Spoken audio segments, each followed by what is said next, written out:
What's happening, guys? So we are live on the I Love Jeet Kune fan page. I've got Seafood Dwight Woods with me. He came all the way from Miami, Florida to Arizona to do this for us, so it's really cool. Thank you so much for being here, man. My pleasure. Yeah. So we're gonna be diving in. There's a few videos online that've been circulating. I'll let Seafood kind of dive into it, but there's some freaking controversy if you haven't been able to tell by the title, right? The title hopefully made you want to click and check this out. So Seafood, what kind of stuff did you see online that, there's some videos out there? Yeah, so the main thing that we're talking about is this guy, Steven Crowder, from, he's got a show. Mostly he does like political satire or political comedy or commentary. And I actually watch his show from time to time. And I've found it interesting up until a couple of days ago, because see, most people have seen his own Louder with Crowder YouTube video, where I think the title, I really don't want to give him any publicity, but yeah, it is what it is. It's debunked, Bruce Lee, 3 myths debunked or whatever, which is fine, right? Except that the approach that he uses, it's almost as if he's saying that Bruce Lee is the originator of these 3 myths, right? About whether or not he was the strong, pound for pound, strongest man in the world, a great fighter, the father of MMA or whatever. Right. And Bruce Lee never set himself up as any of that. But the thing is, that's the video that most people have seen. What really ticks me off is I saw before that video, I didn't even see that video. I saw him on another show that I pay attention to on the Daily Wire, Andrew Klavan's show, because Crowder was a guest on Klavan's show. And it's on Klavan's show. I'm going to do my own separate rebuttal video. Right. I'll show Crowder's clip and I'll show his clip on Klavan's show. But it's on Klavan's show that he says, and if I remember correctly, he says, one, that Bruce Lee was a weakling, that he was a compulsive liar, that he never fought a day in his life or what have you. All right, and I get a big look, and you'll hear me talk about this in the video that I do. Crowder seems to have been drinking at the trough of what I call, if it's not BJJ/MMA, it's not real. Right.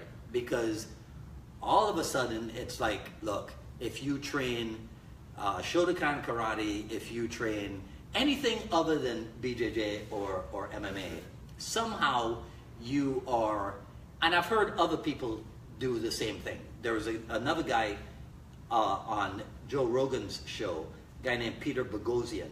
He did something similar, right? And this is a guy who's known for critical thinking. If you are known for critical, see this, but this is the thing, right? This is where JKD people are head and shoulders, true JKD people are head and shoulders above others. Now, that when I say head and shoulders, I'm not saying JKD people are superior in human beings than others, even though there's something to that. Let me try to be clear on what I'm saying. Here's how I'll explain it. Jeet Kune originated out of Bruce Lee's search for truth in martial art training. I think I was in there, but I can tell you how it happened to me. The same thing, that's what led me to Bruce Lee.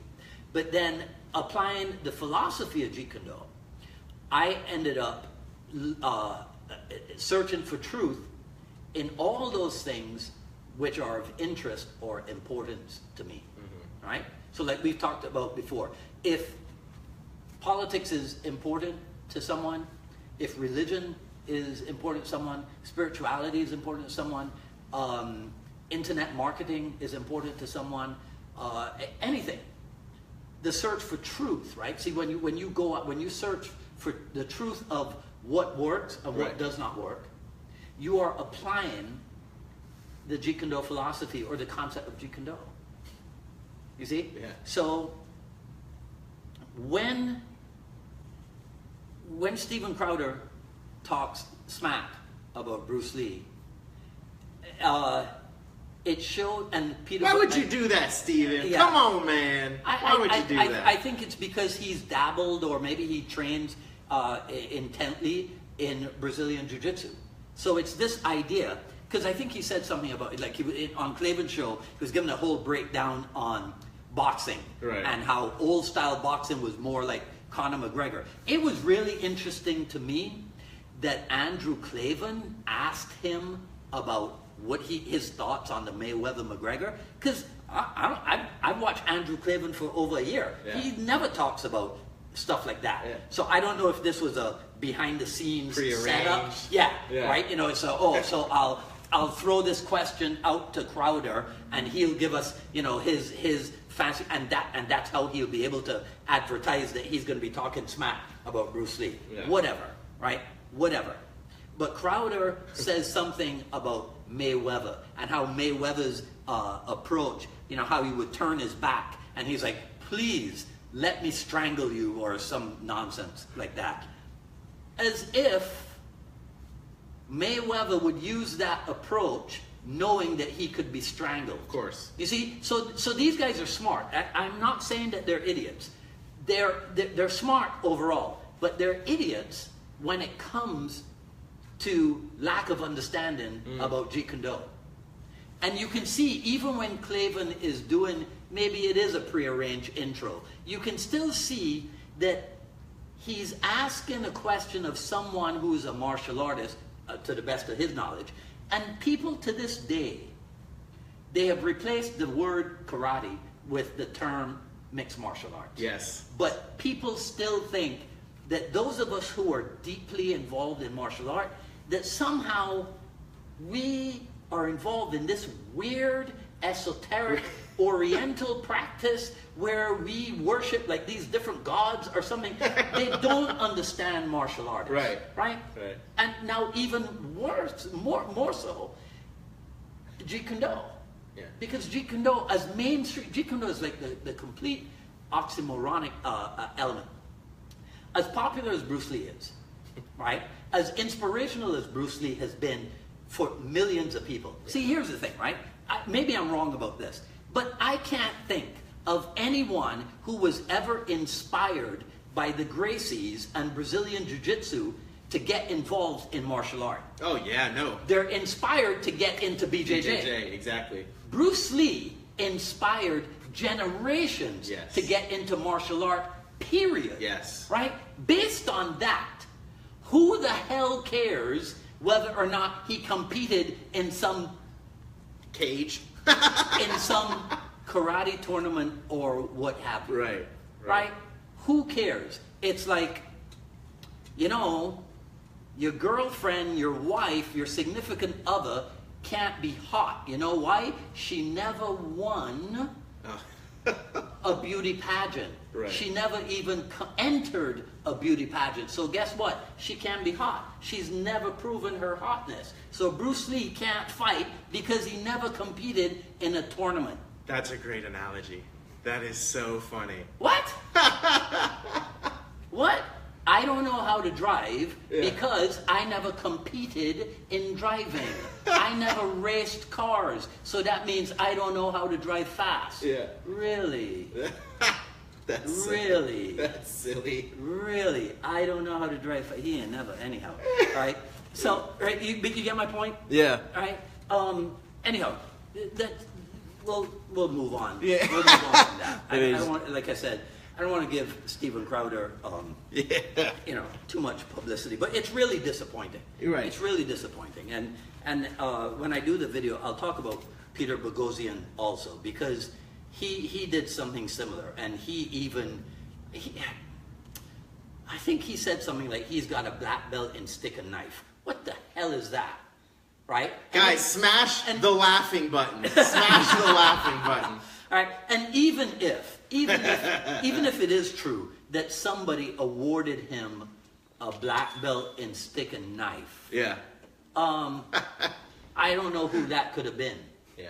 Because one, what the heck is stick and knife? Right. I assume he's referring to Filipino martial art. Right. Right? But, and I know that there are some methods out there that apply the black belt and what have you. Right? Okay? But we didn't intend to talk about this. We really intended to talk about Jeet Kune Do. But I didn't want this to well, anytime, yeah, I mean, it's silly. Anytime somebody's saying Bruce Lee can't fight, Bruce Lee didn't prove himself, I mean, that's just silly. It almost seemed like, it kind of seems just like a big marketing ploy. I mean, yeah. You know what I mean? That's... Well, I don't know what Crowder's source material is. But remember, we talked about Birth of a Dragon a couple of weeks ago. Yeah. And I had said on the I Love JKD page that that I didn't want to criticize it without seeing it. Right. So I was going to go watch it. And so I did post a couple of days ago that I scored a private screening. Because no one went? Yeah, exactly. And somebody from the JKD group did announce that. And I just thought, see, that's so shameful, somewhat, and so hurtful that nobody is interested in watching Bruce Lee, something about Bruce Lee. But I think it's because these guys decided to fictionalize a real life event and put their own spin on it. Right? It is not totally wasteful. You know, your time watching the movie. There is some philosophical things to it that I thought were interesting, and then I like. So I mean, within the realm of making a movie, right? The way that they treated the end results, whatever. But I think that this movie may have something to do with Crowder's whole, you know, I gotta debunk Bruce Lee. Yeah. I think that you know, the idea. Did I ever tell you this story about Dana White? No. Okay. So see, Bruce Lee never called himself the father of mixed martial arts. Right. That quote is credited to Dana White. Now, Dana White is one of the smartest business people around town. Yeah. Right. And so, of course, it makes sense whenever and wherever possible to align yourself with Bruce Lee. So if he claims Bruce Lee was the first person who mixed the styles, right, then, okay, that works. And a lot of people will understand that. Right. Because a lot of people consider Jeet Kune Do to be a mix or a combination of styles or a combination of arts, right? No, it's never been. That was never the idea. That has never been the idea. Because if I take this well, yeah, notebook, so many people think that, though. I take this mouse, I take this water bottle, I take these spectacles, I take this pen, and I take this external hard drive. Now I have combined all of these into my new style. It's a mess. Exactly. Right? At some point, here's what you got to do. Analyze. Oh, wait. This computer mouse is related and works in some form or fashion with this thing. Yeah. Okay? This and this, yeah, they kind of go together. Right? So it's not indiscriminately taking a bunch of things and jumbling them up together, and you go, oh, that jumbled mess is Jeet Kune Do because you use no way as way and you have no limitation as limitation. You got to be smarter than that in Jeet Kune Do. Yeah. So you actually have to. So you get these seemingly disparate elements, like these things here. Right. And then you, with your intelligence, and then guided by the people who have come before you, like Bruce Lee, like Dan Inosanto, like Ted Wong, like Larry Hartsell, like, I mean, all the JKD notables, Taki Kimura, everybody, right? And then if you're able to learn from them or learn through them, right, then it filters down to you. Yeah. But you use your own God-given intelligence to make sense of this thing, right? And another aspect to it is that Jeet Kune Do is not a finished product. So you can write a book, you can make a DVD series, you can lecture about it, you can make a documentary about it. The thing is that if I demonstrate the Jeet Kune Do jab, Yeah. Somebody somewhere is going to say, well, that looks like The boxing boxing or something. or whatever. Yeah. Yeah, well, it is. Yeah. Because boxers punch. Yeah. Right? And Bruce Lee, Bruce Lee paraphrased the Zen saying that, a punch is just a punch. When you get to the level of ultimate realization, then a punch is just a punch, right? Exactly. And that, that's another really informative. I'm so pissed at Crowder. Come on, Crowder! Come on, guys! Smash the likes button, smash the smiley faces or the hearts and the laughs. Make sure you share this video. We're trying to push this thing out. I love Jeet Kune Do, guys. Thank you so much. Let me know where you guys are from. Let us know where you're from. Here's one for me, one more fascinating teachings, right? That comes from Bruce Lee. The idea of the levels of sophistication. So in the beginning, you have the primitive or the primordial stage, right? In which if I say, okay, I'm going to hit you in the head, defend yourself, Yeah. right? Your hands come up, Yeah. right? Then we go from that into the stage of sophistication, where now you learn the different ways to stop when somebody hits you in the head. And that's where you're in danger of becoming mechanically bound, which is when your style is the style. Exactly. You see? Yeah. And even worse, you can become intellectually bound. So Peter Boghossian, Mr. Critical Thinker, That makes sense, yeah. right, didn't realize while talking to Joe Rogan that he was being intellectually bound. Right.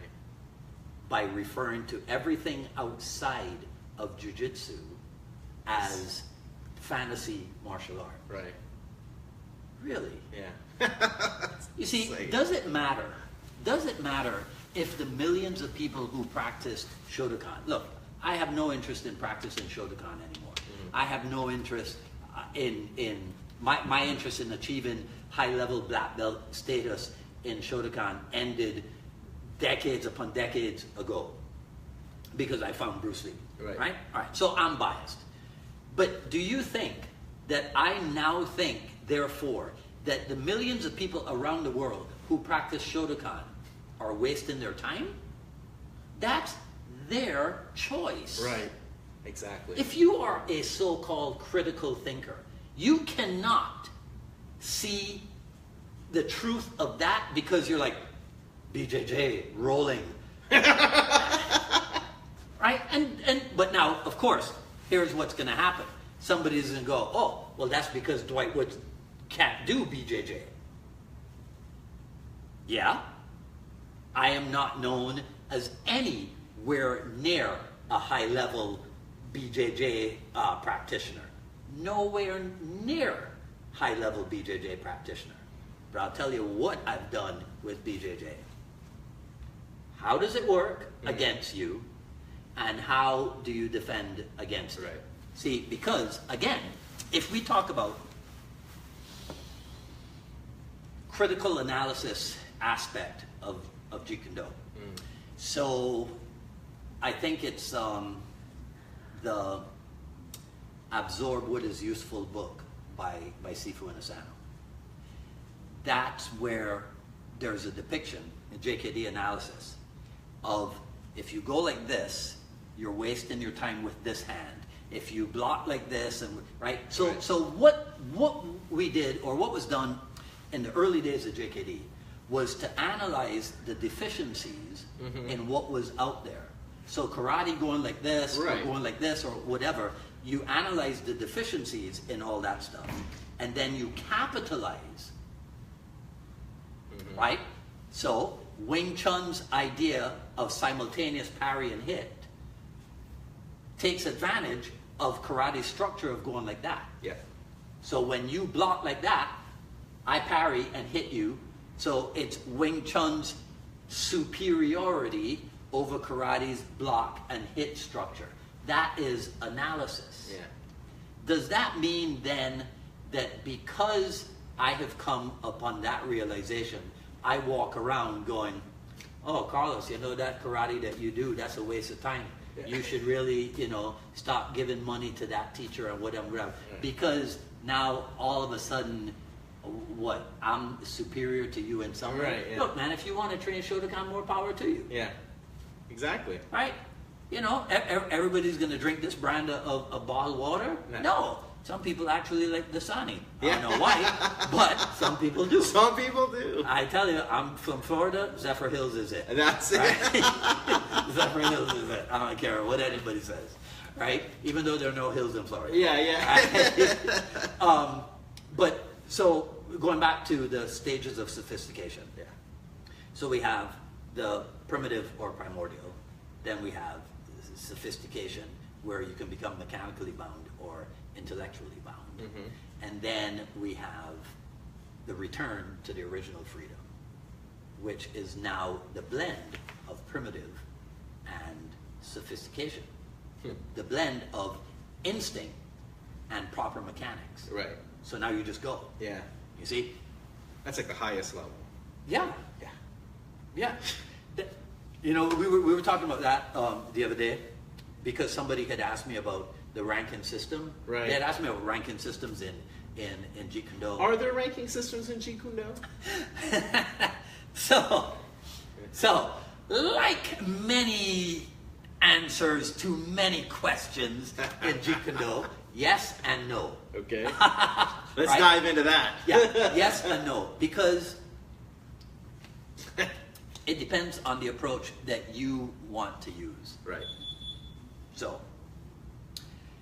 there are people, and I'll talk now about, let's say, instructors. Right. So, there are instructors who avoid any kind of ranking whatsoever. Okay? Then there are those who have adopted the traditional belt systems, even if they use a different version of the belt. Like maybe you use colored, I think it's called ikat, right, which is an Indonesian garment. Maybe they use a different colored ikat. Maybe they use kung fu sashes. Right. Maybe they use, I think Sifu Francis has a stylized kung fu belt.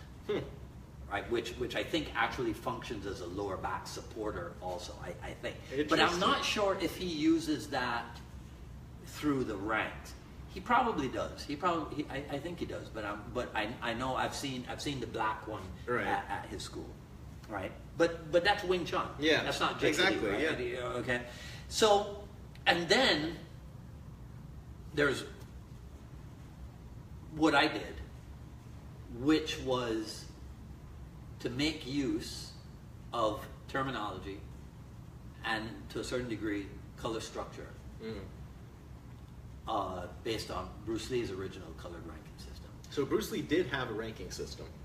To the best of my knowledge, from what I've seen, yes. Okay. I have in my collection, there's a book that was published in England, right? Paul, I forget the name of the guy, but there was a guy who, I guess maybe he had the publishing rights to Bruce Lee materials. And I remember I got this book. You can find it. It's a white background with a colored picture of Bruce Lee barebacked.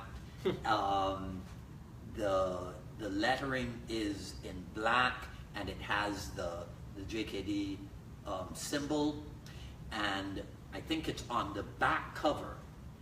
There are these yin-yang symbols. And there's a white one, and a green one, and a blue one, and a purple one, and a gray one, and then the full colored or whatever. That is a depiction of an aspect of his, a version of his colored ranking system. Wow.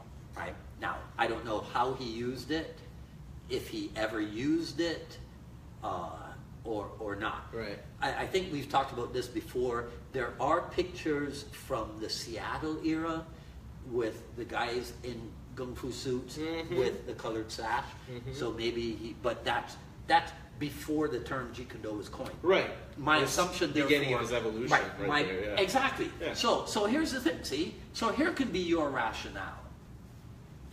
If a colored sash system worked for Bruce Lee at some point in his martial art evolution, then a follower of Bruce Lee's can rest assured that if a colored ranking system of some form is necessary at this stage of his evolution. So I'm not going to criticize anybody who chose to go the belt way. Right. That's not my way, but if it works for you, then fine. Right. Use it. You do what it takes, and we talk about this all the time. You do what it takes. Just be, just have integrity. Don't rip anybody off. Right, of course, Right. yeah. So, Not like selling ranks. I think that's one of the controversy. A lot of people will think, JKD didn't have ranks. If you've got ranks, you're probably selling it to keep, they think of it almost more as like a business model. well, here's the thing. If you and I sit down here and talk about Bruce Lee, somewhere out there, there's somebody who's, look at those two, trying to make money off of Bruce Lee. Is that you? Right? And, here's something that's not that well known. I actually happen to be a legitimate bloodline from Bruce Lee, right? Who? I'm kidding. What? I was like, holy moly, guys. You heard it here first. No, right? But wouldn't that be cool? That would be cool. Right? So what they're gonna say is that these two idiots are trying to make money off of Bruce Lee. Right. Because we're simply sitting here and talking to the internet world about Bruce Lee. Yeah. So even to do that, there's something wrong with that. Yeah. But if you and I were devout Christians, yeah, and we sat here and we talked to the internet world about our Lord and Savior Jesus Christ, right? We would be testifying. Yeah. And there would be nothing wrong with that. Yeah. It's amazing. But we can't sit here and Can't say testify yeah. about Bruce Lee. That's crazy. I don't know. I mean, right? I literally believe that my life would not have been what it is were it not for Bruce Lee. Right. So I can agree. I'm gonna sit and talk about him. Yeah. And which again is why I'm so pissed at Crowder. Yeah. Because the only thing that pisses me off as much or more is when people talk smack about Dan Inosanto. Oh, that's crazy. There was Right. some dude on there too. I'm trying to remember his name. We're going to be calling all of you guys out. Exposed on the I Love Jeet Kune Do page. Hey guys, smash the likes if you actually like this video. Make sure you're sharing it out. Even if you don't like it. Make sure you like the... I don't want to give him any publicity, but his name is Freddie Lee. Come on, Freddie. Right. Come on, Freddie. We might have to have Freddie on the show, and, let's see what happens. Let's bring the truth out. He did a thing about receiving an email from Dan Inosanto. Did I tell you about this? No. Yeah. He did a thing about receiving an email from Dan Inosanto. Right? And here's the thing. I am pretty sure Dan Inosanto doesn't use email. No. Right? I'm pretty sure. Or if he does, he certainly will not send an email to Freddie Lee in Chicago that says, "Oh, Freddie Lee, you seem to still have a problem with me teaching Jeet Kune Do. If I don't teach it, how else are we going to get the word out and this and this and this?" Dan Inosanto has a problem with a guy named Freddie Lee? Yeah, I don't think that. I don't think so. Yeah, I don't think so. I'm pretty sure that that's not how it works. That's not how it works, right? But yeah, he has a thing out there where he's talking nonsense. But Freddie's a special character. Yeah. Right? He's a different kind of guy. Again, he's he has a right to his opinion. He has a right to his thoughts about things and what have you. But that's what makes it so difficult. And that's why JKD people are a breed apart. True JKD people are a breed apart because, for the most part, we think for ourselves. Yeah. Exactly. You see? Yeah. Now, we get criticized a lot for, there are even people, perhaps not defending Crowder, but if you look at the comments on the YouTube thing, there are people talking about the Bruce Lee fanboys, right? Okay, so you're always going to have detractors, Right, and right. what have you, right? But my gosh, my gosh, how can you not see? You have to really not be using critical analysis, right? Faculties, to look at Bruce Lee and go, wow. Yeah. Look at how inspirational, instrumental, right, this guy has been. Yeah. And all just because he had drive. Yeah. All just because he had drive. Yep. Right? He never said, you know, Carlos, I'm the greatest fighter in the world. Yeah. He never said, you know, I'm the first person to mix the styles. Because Crowder. Yeah. Crowder goes on to point out, you guys should really take a look at the video. Crowder goes on to point out that before Bruce Lee, there was pancreation in ancient Greece. Yeah. Yeah. Do you think that Bruce Lee, a guy with over 2,000 books in his personal library, do you think that Bruce Lee was somehow unaware of pancreation? Stephen Crowder, do you think? I think he was. Right? So, this idea, but you know what he says also? He says something about, something like, I'll give credit that he did think about mixing the arts, but he never trained that way. That's what he says. He never trained that way. That's crazy. So I think that means that Bruce Lee, even in his primitive years, never mixed Wing Chun with Choi Li-Foot. I think he never did. Wrong, Crowder, he did. He did. Right? Bruce Lee even trained judo in Seattle. Yeah. Okay, so I'm pretty sure that in his drills, there's a lot of evidence. Yeah. Bruce Lee, his style of kicking. Yeah. His style of kicking ultimately is not Wing Chun's style of kicking, Yeah. so it had to have come from somewhere else, Mm-hmm. right? We know that Jun Rhee was a friend. We know that Bruce Lee trained Choi Li-Foot, for example, right?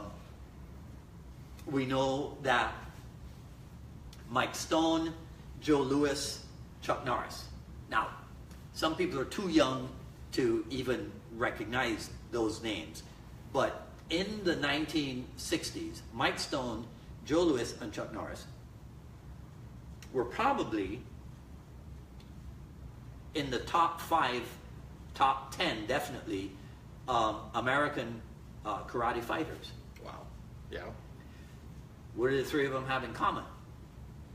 They give credit to Bruce Lee for upping their game. So, Stephen Crowder, let me ask you this directly. If the 3 top fighters in the American karate world give props to Bruce Lee for upping their game, is that not kind of like Mike Tyson or Muhammad Ali giving props to their boxing coaches for upping their game, even if their boxing coaches were never fighters themselves? Critical thinking, Peter Boghossian, Stephen Crowder. Critical thinking. Critical thinking, guys. Just ask yourself that. Anyhow, Before we even go, we have to wrap this up. Unfortunately, we've had so many people on here. Thank you so much for being on. Make sure you like, you hit the heart, you actually like the fan page, because we're going to keep doing these probably once a week, at least a couple times a month for sure. So make sure you stay tuned, guys. Thank you so much. Let us know where you're from in the comments. Make sure you smash the heart, smash the likes. Thank you so much, Sifu. my pleasure. Take care, guys.